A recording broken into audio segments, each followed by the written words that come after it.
विश्व की सबसे बड़ी ग्राउंड वाटर रिचार्ज परियोजनाओं में शामिल ताप्ती बेसिन परियोजना को लेकर शनिवार को मध्य प्रदेश और महाराष्ट्र सरकारों के बीच ऐतिहासिक एमओयू साइन हुआ। यह समझौता राजधानी भोपाल स्थित मंत्रालय में मुख्यमंत्री डॉक्टर मोहन यादव और महाराष्ट्र के मुख्यमंत्री देवेंद्र फडणवीस की मौजूदगी में संपन्न हुआ। देखिए एक खास रिपोर्ट। भोपाल में साइन हुआ ताप्ती बेसिन करार। सीएम मोहन और देवेंद्र फडणवीस के बीच हुआ एमओयू। सीएम यादव बोले जीवन रेखा साबित होगी। फडणवीस ने कहा 25 साल बाद फिर साथ आए दो राज्य। केन बेतवा लिंक परियोजना और पार्वती काली सिंध चंबल लिंक परियोजना के बाद अब मध्य प्रदेश में तीसरी महत्वपूर्ण अंतर्राज्यीय नदी परियोजना ताप्ती बेसिन मेगा रिचार्ज परियोजना पर कार्य होगा।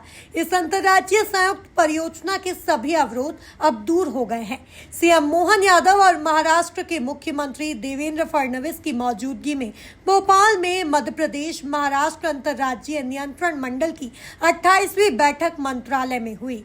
इस दौरान विश्व की सबसे बड़ी ग्राउंड वाटर रिचार्ज परियोजना ताप्ती बेसिन परियोजना के एमओयू हुए। स्वागत करेंगे। आग्रह करते हैं अपर मुख्य सचिव जल संसाधन श्री राजेश मंत्री जी का हार्दिक स्वागत है, हार्दिक अभिनंदन है। मंच पर हमारे तट पर और इस नदी की लंबाई जो कि 724 किलोमीटर है, ऐसी ही महत्वपूर्ण इतिहास से जुड़ी आभार की प्रशांत प्रेस वार्ता होगी और उससे पूर्वगार वचनों के लिए। और जिस प्रकार से हम सभी को ज्ञात है, यशस्वी प्रधानमंत्री जी श्री नरेंद्र मोदी जी के नेतृत्व में मध्य प्रदेश का स्वागत कर रहे हैं। महाराष्ट्र के मुख्यमंत्री देवेंद्र जल हिस्सेदारी निर्धारित की गई है, जिसमें मध्य प्रदेश को 70 टीएमसी और महाराष्ट्र की आवश्यकता सहायता प्राप्त होगी। पुनः मंच पर हम हमारे अधिकारियों का स्वागत करते हैं और मंत्री जल मंत्री महाराष्ट्र गिरीश महाजन जी का आग्रह करेंगे। इसका बहुत बहुत स्वागत है। साथ ही जो मध्य प्रदेश की रहे हैं, हार्दिक स्वागत है। माननीय कुंवर विजय शाह जी, आपका आज के कार्यक्रम को स्टेज करके उनका स्वागत करेंगे। आपकी तालियां बजती रहना चाहिए। प्रेस वार्ता करेंगे। इस नेतृत्व भारतीय की नहीं आर्थिक समाज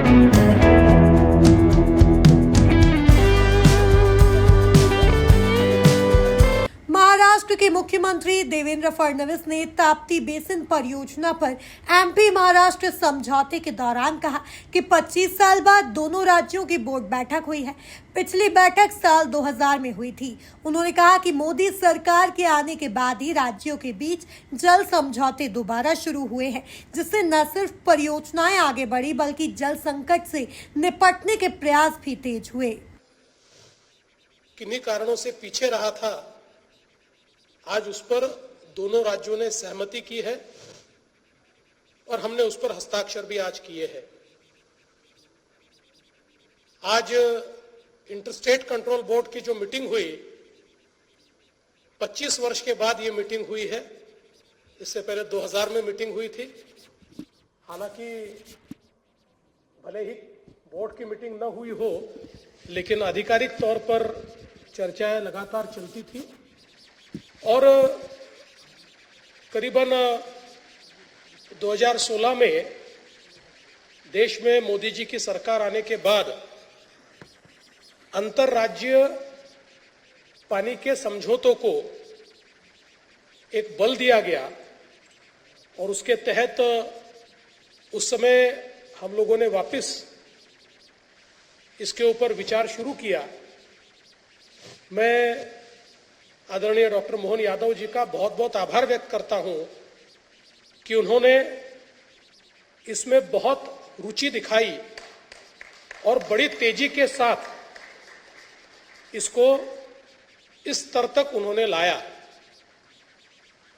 जैसा बताया गया कि ये जो तापी मेगा रिचार्ज है, ये दुनिया का एक अजूबा है, क्योंकि एल्यूवियम फॉल्ट के कारण जो बजाटा जोन तैयार हुआ है,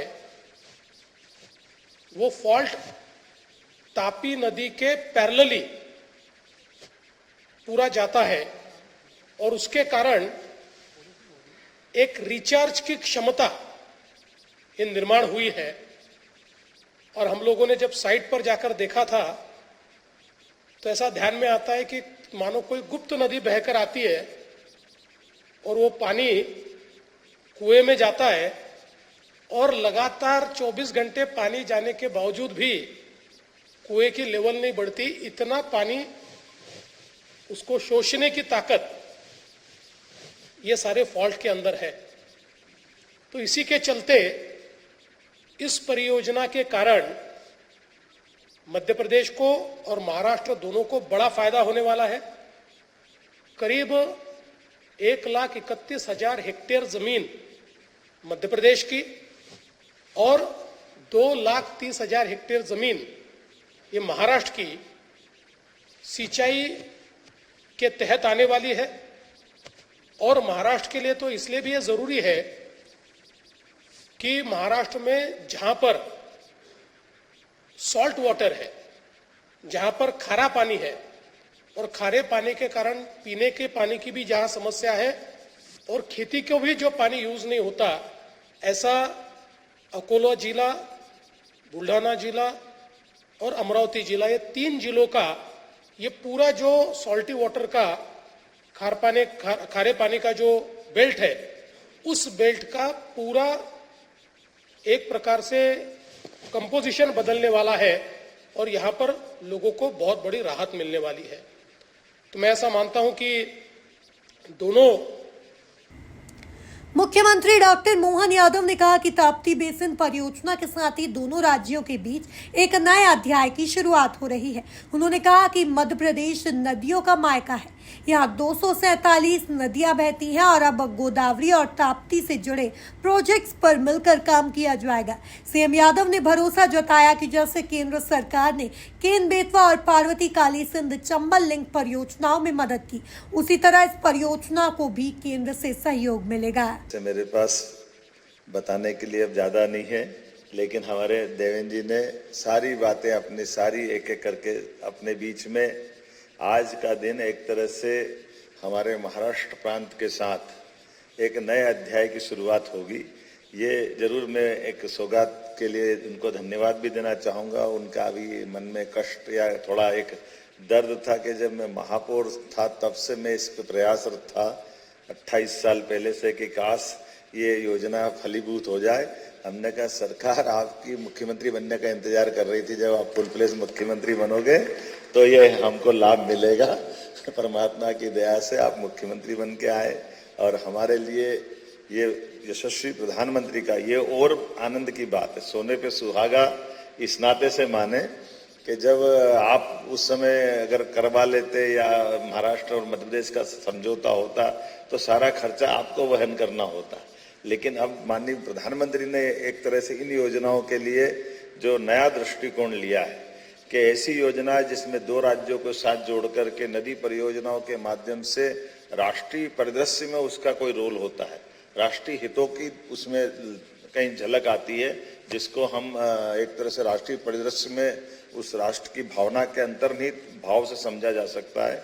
तो उसका 90% पैसा भारत सरकार देती है। ये वाकई अद्भुत है। ये मुझे इस बात की प्रसन्नता है कि हमारे अपने दोनों राज्यों के निर्णय से भारत सरकार 90% राशि देगी। अब ये भले 70,000 लगे, 1 लाख करोड़ लगे, मैं ये एक तरह से यशस्वी प्रधानमंत्री को धन्यवाद देना चाहूँगा जिन्होंने इस प्रकार की योजनाओं को प्रोत्साहन दिया। और मैं और भाग्यशाली हूँ जब आपसे इस तरह से गोदावरी की बात कर रहा हूँ, तो गोदावरी से या ताप्ती से हमारा महाराष्ट्र का अलग प्रकार का संबंध है। ताप्ती मैया भी उसी प्रकार से जैसे नर्मदा मैया है, वैसे तो मध्य प्रदेश नदियों का मायका है। 247 से ज्यादा नदियां हमारे मध्य प्रदेश से बहती है और ये हमारे लिए, मैं आपके माध्यम से भी बात पहुंचाऊंगा, नीति आयोग के माननीय जब अधिकारी गण आए थे, सदस्य और अध्यक्ष आए, तब हमने विषय उठाया था कि हमारे वन क्षेत्र के अंदर कोई हिम ग्लेशियर नहीं है, कोई बर्फ का पहाड़ नहीं है, लेकिन प्राकृतिक संसाधनों के बलबूते पर जलराशि की इतनी अथाह गहराई है कि हमको इस बात में कहने में कोई गुरेज नहीं है कि यमुना जी, गंगा जी जो बर्फ हिमालय से जिस ढंग की जलराशि लेके आती, उनसे कमतर जल नहीं जाता हमारे देश के बाकी राज्यों में, उनसे कई गुना ज्यादा ही जाता है हमारा यहाँ से, मध्य प्रदेश से। वो जलराशि केवल हमारे वनांचल, हमारे पहाड़ी, प्राकृतिक इस प्रकार के संसाधनों में बलबूते पर। तो जब हम अपनी बात जलराशि की बात करते हैं तो कई अर्थों में वन संरक्षण को लेकर के राष्ट्रीय परिदृश्य में बाकी राज्यों की भूमिका भी देखते हैं। जब मैं अपने राज्यों की तरफ से देखता हूं तो एक तरफ से कौन सा ऐसा राज्य नहीं है जहां हमारी बड़ी नदी नहीं जुड़ी है और उन राज्यों को लाभ नहीं मिल रहा है। जैसे अभी हमने थोड़े दिन पहले ही 25 साल से, जैसा आपने कहा ऐसे 25 साल से हमारा तो आपका मुकदमा नहीं चल रहा था, लेकिन राजस्थान सरकार के साथ तो high court, supreme court, Parvati, Kali Sindh, Chambal योजना में 25 साल से इसी बात का झगड़ा चल रहा था कि ये पानी हमारा, ये पानी हमारा। अरे दहीमन पानी राखिए, बिन पानी सब सून, पानी गए न उबरे, मोती मानस चून। पानी तो चेहरे पे होता है, चेहरे के पानी से हमारे लिए आन बान शान होती है। हमारे लिए सौभाग्य की बात है, राजस्थान भी हमारा, मध्य प्रदेश भी हमारा, और हमारा एक बहुत बड़ा परियोजना का 70,000 करोड़ का पार्वती, काली सिंध, चंबल योजना के माध्यम से, जिसके कारण से हमारा पूरा चंबल का श्योपुर, मुरैना, ग्वालियर, शिवपुरी, गुना, राजगढ़, शाजापुर, देवास, इंदौर, उज्जैन और मंदसौर, नीमच तक रतलाम के साथ उसका लाभ मिलेगा, जिसमें पीने का पानी, औद्योगिकरण के लिए, सिंचाई के लिए, सब प्रकार के, और साथ में बिजली के लिए भी हमारे लिए वो जलराशि का बहुत अच्छा समझौता हुआ, जिसमें माननीय प्रधानमंत्री जी जयपुर से जुड़े। दूसरा एक केन बेतवा नदी जोड़ो, ये भी उमा भारती जी कहती, मैं तो जब भारत सरकार में मंत्री थी, आप भी गवाह हो, मैं उमा जी को धन्यवाद देना चाहूंगा कि उन्होंने इस योजना के लिए भी बहुत प्रयास किए थे। यह एमओयू मध्य प्रदेश महाराष्ट्र अंतर्राज्यीय नियंत्रण मंडल की 28वीं बैठक के दौरान मिंटो हॉल में हुआ। मुख्यमंत्री देवेंद्र फडणवीस के भोपाल आगमन पर एयरपोर्ट पर प्रदेश भाजपा अध्यक्ष वीडी शर्मा ने स्वागत किया। वहीं मुख्यमंत्री निवास पर डॉक्टर मोहन यादव ने औपचारिक रूप से अगवानी की। Bureau report, MP news, Bhopal.